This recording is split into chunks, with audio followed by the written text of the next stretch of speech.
Buen día nuevamente con ustedes para comentar un poco lo que ha sucedido en esta semana y realmente vaya que mucho ha sucedido, ¿no? Para comenzar, el Congreso ratificó el acuerdo que había adoptado la semana pasada, mediante el cual se creaba una comisión para investigar las elecciones generales pasadas. Unas elecciones que fueron duramente cuestionadas y que hasta este momento la ciudadanía en las calles sigue expresando su malestar por cuanto se considera que ha existido fraude y hay suficientes indicios que demuestran que ha existido realmente cosas irregulares durante todo el proceso electoral, además de la negativa del presidente del Jurado Nacional, Salas, de poder confrontar estas denuncias y estas evidencias que venían presentándose contra las actas que se negó inclusive la OMPE a entregar. Hay un recurso que ha sido amparado recientemente, un recurso que presentó Fuerza Popular, por el cual tendrían que revelarse estos padrones en los cuales uno firma a la hora de votar. Veremos luego de esa confrontación que sucede. Definitivamente no es que vamos a retrotraernos al estado en que va a decidirse nuevamente quién es el verdadero presidente.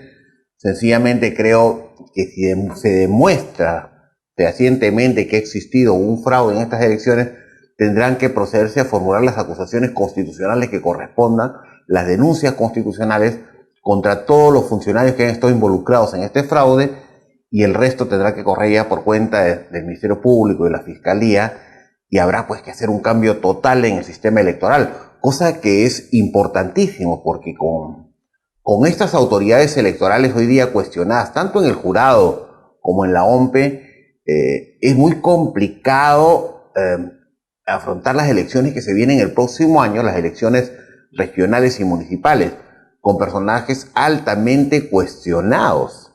Entonces hay que hacer algo si no queremos que la historia se repita. El Congreso tiene que acelerar sus investigaciones, determinar si hubo o no hubo fraude, y en todo caso, si hubiera fraude, habrá que defenestrar a las autoridades que han estado involucradas, denunciarlas como corresponde y elegir nuevas autoridades. Dicho sea de paso, el Colegio de Abogados hasta ahora no designa a su representante, cosa que se vino moviendo ya mucho antes, tratando de evitar precisamente, yo creo, que hubiera una mayoría contraria a las posiciones de ciertos intereses políticos que venían en camino, ¿no? Entonces tenemos ya, pues, como les decía, una comisión investigadora que va a comenzar a funcionar. Esperamos con la celeridad el caso tenga resultados, para poder estar tranquilos en las elecciones que se aproximan, la del 2022. Si se convocan elecciones antes de que esta comisión termine su trabajo, ya sería irreversible la situación. O sea, vamos a mantener a Salas, vamos a mantener a la OMPE, todos continuando, luego de estos claros indicios de cosas irregulares. O sea, la responsabilidad está en el Congreso. Mucho cuidado que el Congreso comience a retrasar las labores de investigación, a veces por mantener carguitos o por mantener cuotas de personal. Mucho cuidado con eso. Por otro lado, es lamentable también lo que ha venido sucediendo con Yáñez, la expresidenta de Bolivia, quien ha tenido un intento de suicidio. Ella es una más de las que se suma, al igual que Capriles y otros en Venezuela y otros dignatarios, exdignatarios o líderes de oposición de los gobiernos socialistas, a esta línea de persecución política de la que han venido siendo objeto. Incluye a Keiko Fujimori, incluyó en su momento a Alan García, que terminó lamentablemente suicidándose. Entonces, es una corriente fuerte. Y esta vez ha ocurrido con la expresidenta de Bolivia, que está siendo perseguida por ella, ha sido metida presa, como lo fue acá Keiko Fujimori en 3 oportunidades, no ha soportado esa prisión, ha intentado suicidarse dentro de su celda. Esto es lo que viene ocurriendo a nivel latinoamericano y no se están dando cuenta mucho. Acá en el Perú estamos resistiendo duramente para evitar que lleguemos a esos extremos. Pero ojo, en Bolivia, luego de un tremendo fraude electoral propiciado por Evo Morales, que la OEA tuvo que tirarse atrás y decir que realmente existía fraude, entró esta presidenta. Y ahora la tilden de haber sido golpista y por eso la metió presa, y ahora pues un súbdito de Evo Morales, el asesor hoy día de Castillo, está de presidente en Bolivia haciendo lo que le da la gana, luego de que Evo hipotecara toda la capacidad energética de Bolivia a China, y que tuviera una deuda que mantiene, que es impagable, de más de 1.000 millones con China. Prácticamente Bolivia se ha convertido en un apéndice de China hoy en día. Y está hoy día, después que renegaba del Fondo Monetario, está acudiendo al Fondo Monetario pidiendo auxilio. A eso los ha llevado un país que tenía altas riquezas de gas, de hidrocarburos, todo empeñado ahora China con una deuda gigantesca China y ahora saliendo a pedir auxilio. Nosotros no podemos llegar a esos extremos.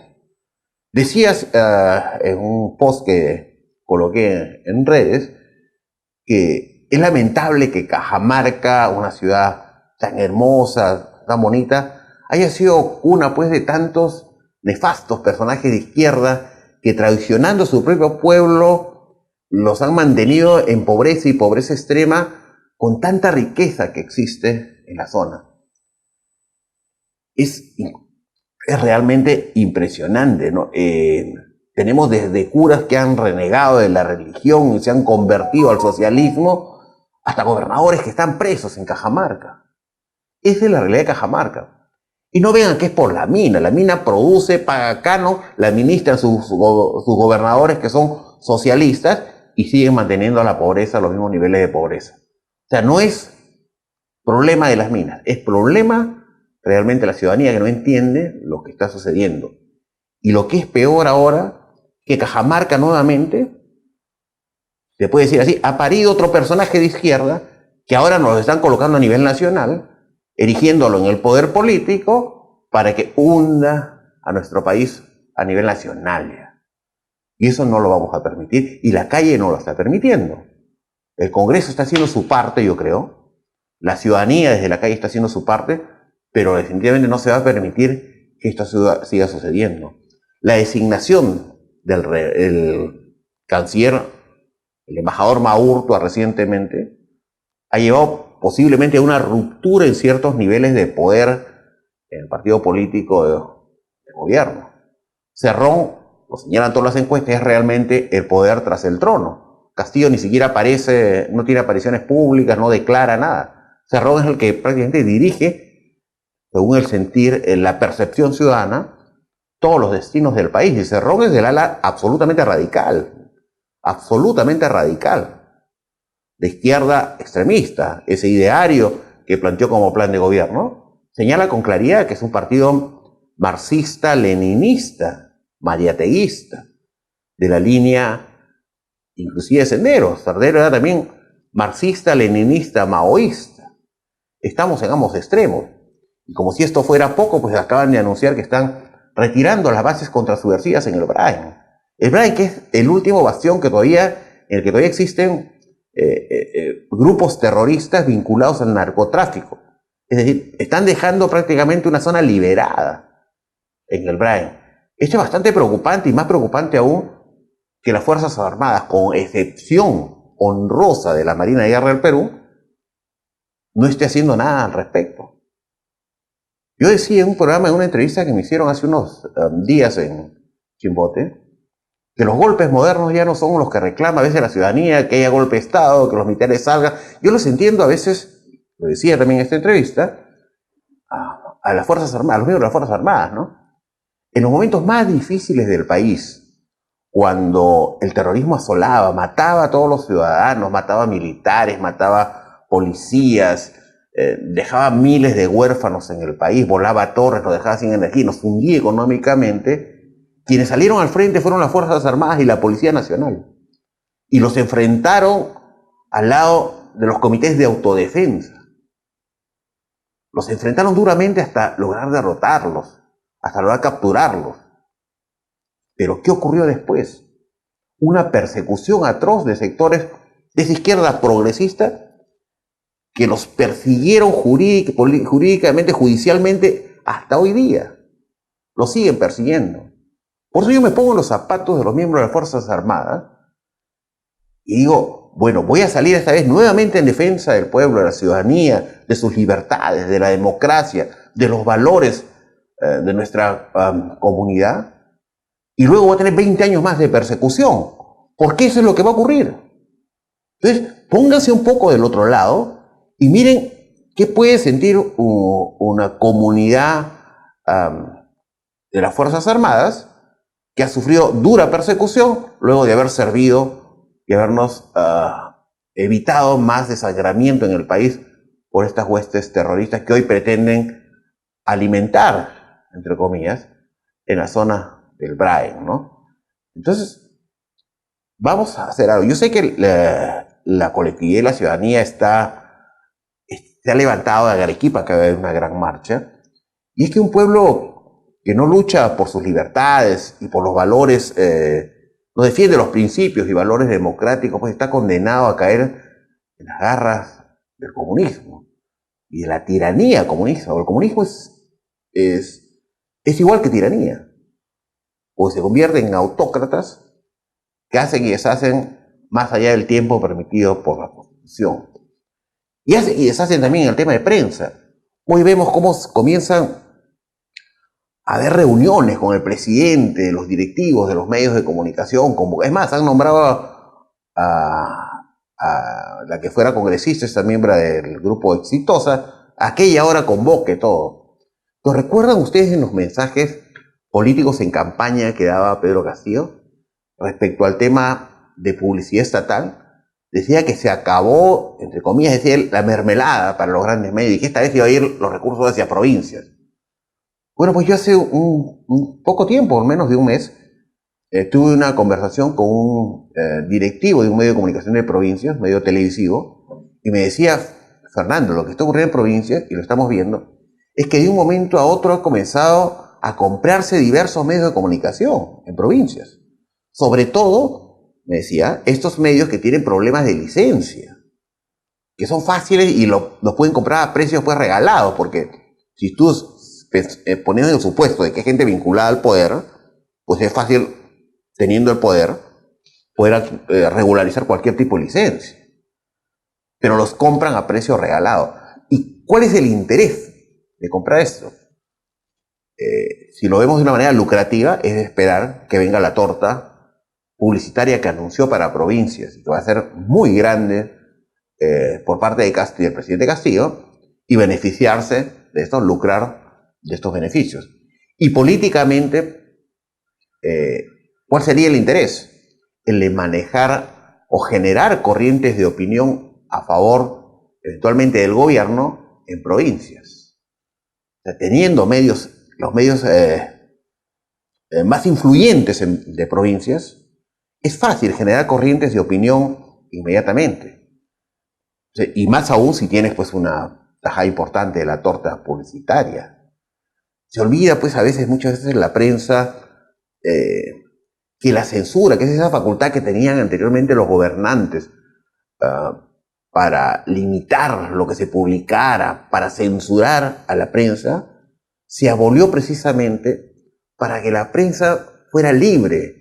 ¿Libre para qué? Para poder fiscalizar a los gobernantes de turno.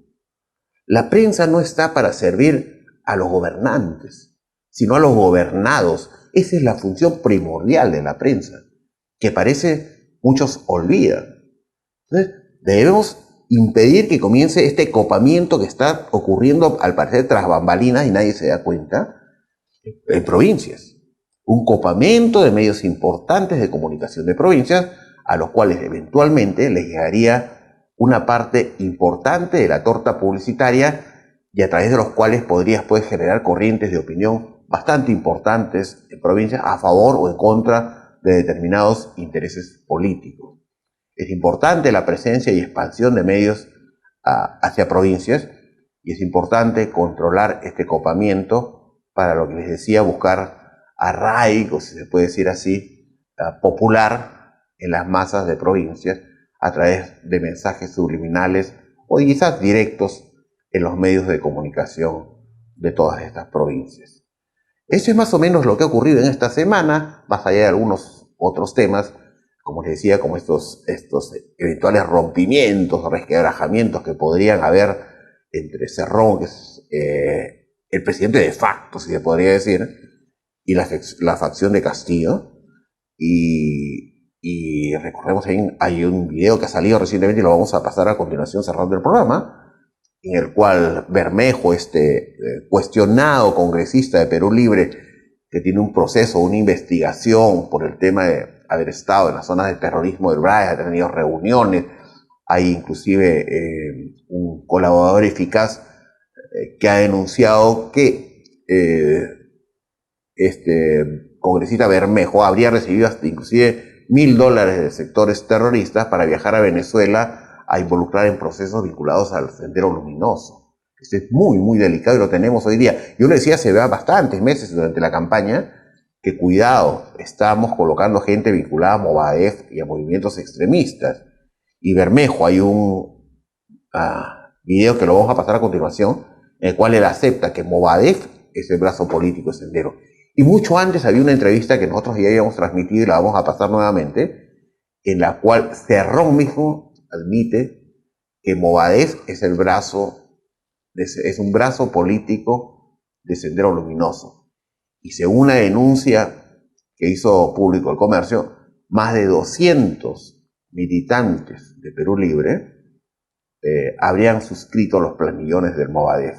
Estamos pues abriendo las puertas al extremismo, abriendo peligrosamente las puertas al terrorismo. Así que mucho cuidado con ello y hay que estar atentos. Las Fuerzas Armadas, al menos la Marina acaba de anunciar que hará pruebas en toda la costa peruana, pruebas de estos ensayos militares que van a hacer un anuncio, quizás sea eso. Nos vemos la próxima semana con más comentarios de coyuntura. Hasta la próxima.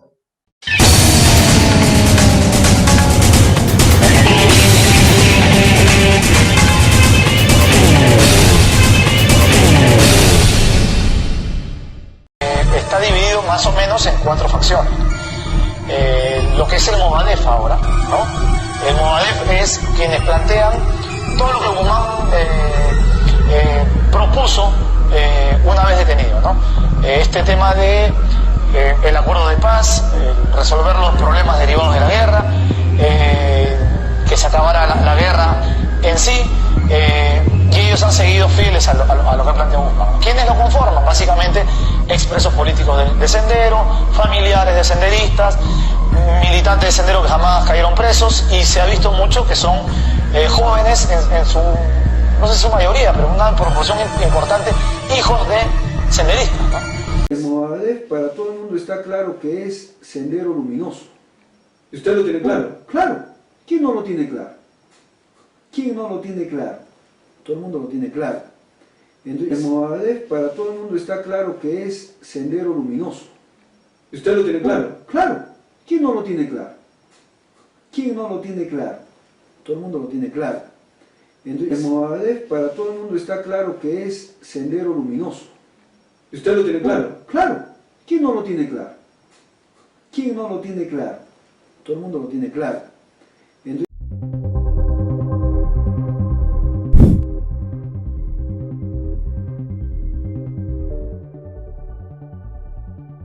soy Graciela Villasís, periodista de la Unidad de Investigación del diario El Comercio. La pregunta del día es, ¿qué hay detrás de estos 249 militantes de Perú Libre que también figuran en el padrón del Movadef? Recordemos que en el año 2011 el Movadef, este organismo de fachada de Sendero Luminoso, intentó inscribirse ante el Jurado Nacional de Elecciones, pedido que fue rechazado luego de descubrirse que el ideario que ellos buscaban era el marxismo, leninismo, maoísmo, pensamiento Gonzalo, liderado por el cabecilla terrorista Abimael Guzmán. Esta semana, desde la Unidad de Investigación del Comercio, hemos revisado, analizado y comparado ambas listas, y el resultado ha sido estas 249 personas que en su momento se inscribieron en el Movadef y que son hoy actualmente militantes de Perú Libre.